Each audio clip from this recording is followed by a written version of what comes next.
জীবনে প্রথমবার ড্রাগন ফল খেয়ে এতটা খারাপ হবে আমি বুঝতে পারিনি। তো হ্যালো এভরিওয়ান, তোমরা সবাই কেমন আছো? আশা করি সকলে ভালো আছো। আর আজকে আমি জীবনে প্রথমবার ড্রাগন ফল খাবো। আগে অনেক দেখেছি, সবাইকে ভিডিওতে দেখেছি, খেতে দোকানে দেখেছি, বাট কখনোই আমার খাওয়া হয়নি।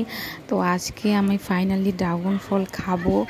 তো খেয়ে তোমাদেরকে রিভিউ দিচ্ছি যে কেমন হয়েছে বা কেমন লাগে। তো এখানে আমি কাটছিলাম, তো আমি ভেবেছি, অনেকেই বলেছে ড্রাগন ফল নাকি ভালো হয় না খেতে, ভালো লাগে না খেতে, কেমন কোনো টেস্ট নেই, হ্যাঁ তেন শুনেছি অনেক কিছু মিষ্টি হয় না। তো আমি ভাবলাম তাহলে ছোটো করে একটা এনে বাস দেখি খেয়ে কেমন লাগে, তখন যদি ভালো লাগে তবে এনে খাওয়া যাবে। তো এখানে দেখতে পাচ্ছ ধুয়ে আমি বাস কেটে নিচ্ছিলাম। তো আমি খুব এক্সাইটমেন্ট ছিলাম যে কেমন হবে খেতে। মন দেখেই মনটা ভরে গেল, এত সুন্দর ভিতরে পেকেছে আর লাল, দেখতে কি সুন্দর দেখতে, তোমরা দেখতেই পাচ্ছ খুব সুন্দর। তো আমি ভাবছিলাম না খেয়ে দেখি কেমন লাগে।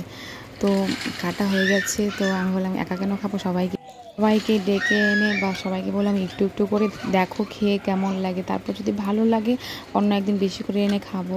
তো আমি এখানে ছুলে নিয়েছি আর ফুলের মতন করে ছুলতে চেয়েছি, বাট হয়নি, কারণ ভীষণ পেকে গেছিলো, তাই জন্য এরকম করে হয়নি ছোলা।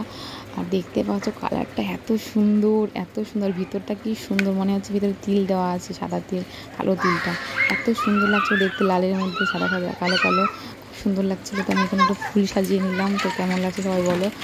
আর কে কে খেয়েছো ড্রাগন ফল অবশ্যই কমেন্ট করে জানাও। আর আমি আজকে প্রথমবারই খাবো, তো আমি খেয়ে তোমাদেরকে বলবো কেমন লাগছে। তো এখানে আমি খাচ্ছিলাম, তো আমার কাছে ভালোই লেগেছে, খুব ভালো লেগেছে। আর ভিতরে যে কালো যে দানাগুলো ছিল সেগুলো একটু তিতো লাগছিলো, বাট ভালো লেগেছে।